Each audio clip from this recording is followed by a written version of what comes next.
Oke coy, jumpa lagi dengan Backend Magang. Stay humble dan ya tetap semangat untuk belajar layaknya anak magang. Oke, seperti biasa sebelumnya terima kasih buat semua yang udah support Backend Magang dengan subscribe, like, dan share. Dan yang lagi nonton semoga pada sehat-sehat terus dan lancar-lancar aja karirnya ya. Oke, jadi biar gak banyak cincong, kali ini tuh Backend Magang bakal bikin ini lagi sih, bakal bikin lagi bikin project iseng lagi. Project itu buat apa sih bang? Buat bikin tentang bilang itu kayak emotion detector gitu loh. Jadi nanti ada suatu, bukan ada sesuatu sih, maksudnya kita bisa pakai nih webcam kita itu buat jadi ya penangkap videonya, nanti ekspresi di video itu gitu kan, nanti yang akan ditangkap sama projectnya ini gitu, sistemnya ini nanti dia bakal bisa balikin responnya itu berupa apa sih ekspresi yang didapetin dari gambar tersebut gitu. Nah, untuk library yang saya pakai di Pythonnya itu pakai apa? Ya tentu ini kita pakai Python ya. Nah kalau library yang saya pakai itu apa aja? Yang pertama tuh saya pakai TensorFlow, terus saya pakai ya Fast API tentunya buat bikin API-nya. Terus ya saya pakai WebSocket juga buat nanti dia supaya proses itu bisa real time. Terus pakai OpenCV dan lain-lain lah. Misalnya kayak untuk tampilan front end-nya nanti ada juga gitu pakai HTML gitu ya. Nah, seperti itu. Ya cuma ya karena saya back end nggak usah berharap banyak ya untuk tampilan front end itu bagus gitu. Oke, untuk library-library-nya tadi tuh kalau yang belum tahu, kalau yang udah tahu ya udahlah ya. Ini saya jelasin kalau TensorFlow itu buat apa sih? TensorFlow ya, susah kali nyebutnya nih.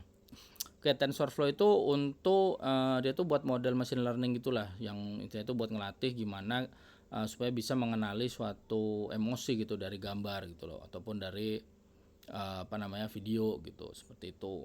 Ya, walaupun nanti tentunya akan diformat gitu loh videonya. Nah, kalau Fasapi ya tahu lah ya buat API. Terus saya juga pakai OpenCV. Nah, OpenCV ini yang menangani proses pemrosesan gambar tadi yang ubah dari video yang kita dapat dari webcam. Jadi kita cuma memanfaatkan webcam kita gitu loh. Nah, nanti dari situ tuh dia bakal ngeformat lah supaya bisa hasil tangkapannya itu jadi sesuatu yang bisa diproses sama model yang kita buat seperti itu. Nah, kalau untuk dataset expressionnya dari mana sih bang? Ya ini saya ngambil dari sini doang nih, dari Facial Expression Recognition atau FAIR ya. Nah, jadi tinggal di download aja nih ya. Ini 100 MB, cuma nanti kalau udah diekstrak jadi sekitar 300 MB lah, jadi agak gede emang. Cukup banyak datanya, cuma saya rasa sih masih bisa diperbanyak lagi biar lebih akurat nantinya gitu. Nah, kalau teman-teman tuh ya lagi ada yang butuh dataset gitu, males bikin, tinggal ngambil dari sini aja, dari web ini, Kaggle. Di sini ada macam-macam gitu, nanti tinggal di set aja mau cari apa gitu ya. Nah, untuk projectnya kayak mana bang? Ya kayak gini aja nih ya. Langsung kita lihat. Nah, jadi ini tadi saya kesini dulu ya. Ini yang datasetnya itu, dia cuma ada emotion, pixel sama uset. Ya bentuknya seperti ini ya, dari pixel-pixelnya itu. Ini ada 0, 2, 4, 6 tuh untuk emotionnya. Itu nanti tuh yang direpresentasikan gitu loh. Kalau 0 itu apa, 2 itu apa. Nanti saya lihatin lah ya. Nah, dari sini nih berarti ini kan datasetnya ya. Kita tinggal ke trend modelnya. Nah, trend model seperti ini ya. Ini saya ngambil dari filenya tadi. Terus di sini saya set untuk width sama height image-nya seperti ini ke 48. Supaya apa ya? Supaya nggak kegedean gitu. Nah, ini semuanya yang udah saya lakukan ini biar saya nggak banyak jelasin ya. Intinya udah saya komen di sini, tinggal dibaca aja misalnya ada yang mau melakukan seperti ini. Oh ya, jadi buat projectnya ini karena ya konsepnya kembali kayak video-video sebelumnya, ini project iseng. Jadi ya kalau ada yang mau aja untuk repo ini baru saya nanti share reponya di description. Jadi komen aja ya kalau ada yang mau gitu. Nah, intinya yang saya lakukan tuh di sini tinggal dibaca aja nanti ya kalau misalnya ada yang mau reponya gitu. Jadi saat ini di proses ini tuh saya melakukan preproses datanya dulu. Baru nanti setelah preproses datanya dilakukan, saya bikin ini create emotion modelnya. Nah, di sini nih saya pakai itu nyebutnya gampangnya lah ReLU gitu. ReLU itu apa sih bang? ReLU itu Reactivate Linear Unit gitu. Jadi ini fungsi aktivasi lah yang buat digunakan dalam ya jaringan saraf tiruan ya. Itu terutama dalam lapisan ya konvolusi dan lapisan tersembunyi dari model-model pembelajaran yang deep seperti itu. Ya untuk buat deep learningnya. Nah, ini bisa pakai yang lain juga, cuma saya lebih sering pakai ini yang Relu ini gitu. Ya kalau ada yang mau pakai yang lain ya boleh-boleh aja, ganti aja ya. Nah, jadi ini semua udah saya taruh di sini, saya komen, nanti bisa dibaca, nanti seperti itu. Ya kayak mulai di flatten dulu dia sampai dari image yang bentuknya seperti apa ke yang maps to satu dimensinya seperti itu. Terus model itu dioptimizer lagi pakai ini gini ya. Nah, kalau udah data-data hasil trennya tuh disimpan kemana? Disimpan ke sini nih, ke emotion model.h5. Jadi saya pakainya file.h5. Ada juga yang pakainya file.pkl, tapi saya rasa sih harusnya nggak terlalu berbeda ya 11-12. Karena pokoknya kalau H5 nanti cara pembacaannya lain lagi. Kalau PKL ya beda juga, seperti itu. Jadi disimpan di sini. Nah, ini nggak bisa dibaca ya karena bahasa mesin gitu. Nah, untuk trennya gimana? Sebenarnya trennya ya sama seperti video sebelumnya ya. Ya tinggal bentar, mana sih ini? Tadi saya baru ngepost. Alah. Ya intinya sih kayak gini lah, tinggal ditulis aja gitu. Tulis aja. Kalau saya kan pakainya Python 3 gitu. Python 3 ya udah, file tadi di mana? File itu ada di train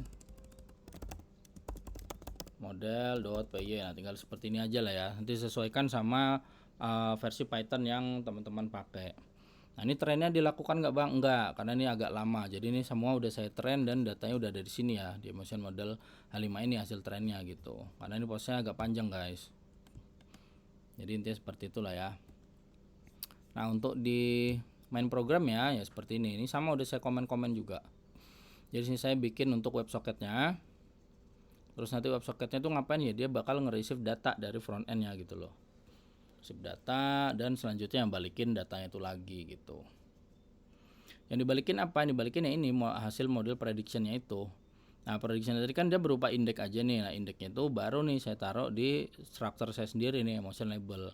Ya, ini sih saya baca dari dokumentasi aja. Kalau 0 tuh dia angry, 1 tuh disgust, bla bla bla bla bla sampai netral seperti ini. Jadi nanti supaya balikannya itu nggak angka doang gitu. Kita sesuaikan dengan indeks di struktur yang ini ya, gitu. Nah, ini kalau udah ya tinggal kita pasang di indeks HTML yang seperti ini. Jadi ini sih cuma kayak gini aja tuh. Nah, di sini dia baru nih ngambil get element by ID-nya, terus dia ke WebSocket-nya dikonekin. Saya dikonekin ke WebSocket, baru nanti dia melakukan prosesnya di sini, bagian sini. Ini untuk intervalnya buat apa ya? Buat pengirimannya tuh, kayak berapa kali sekali gitu. Nah, intinya seperti inilah ya. Nah, ini buat akses webcam juga. Jadi emang kita pakai webcam kita aja. Oke, kalau ini udah intinya sih. Oh ya, untuk library yang saya pakai dari sini semua ya. Ya TensorFlow, OpenCV, Pasapi. Kalau UVCon ini ya juga nanti dia buat jalanin API-nya gitu ya. Jadi tinggal diikutin aja sih, tinggal diinstal aja apa yang ada di requirement ini. Gitu. Misalnya di device yang udah terinstall ya nggak perlu ada. Jadi requirement.txt ini buat yang dependency ini tuh dia belum punya seperti itu. Oke, kita kembali ke main. Dan ini saya jalanin dulu. Jalannya gimana ya? Karena saya pakai UVCon, jalannya tinggal kayak gini. Running. Kita tunggu sampai selesai setupnya. Ini agak lambat sebenarnya. Kita tunggu aja. Nah, ini udah komplit. Nah, kalau udah komplit kayak mana bang? Ya kita tinggal ke browser aja. Nah, di browser ini kita tinggal jalanin si localhost 8000 nya seperti ini. Nah, kayak gini.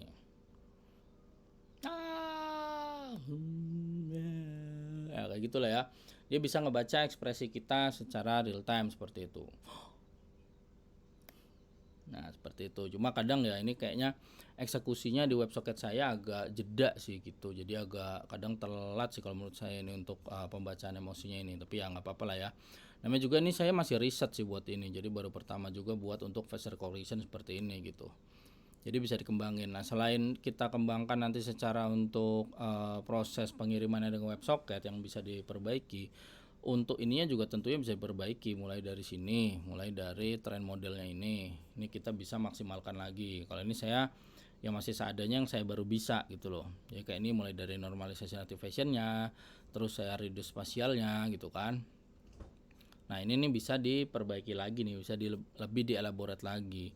terutama juga nanti di sini di datanya, ini data bisa kita tambahkan lagi nih gitu, disesuaikan dengan semakin banyak ekspresi yang di train gitu kan, ya semakin pinter lah ini project machine learning kita ini, seperti itu ya.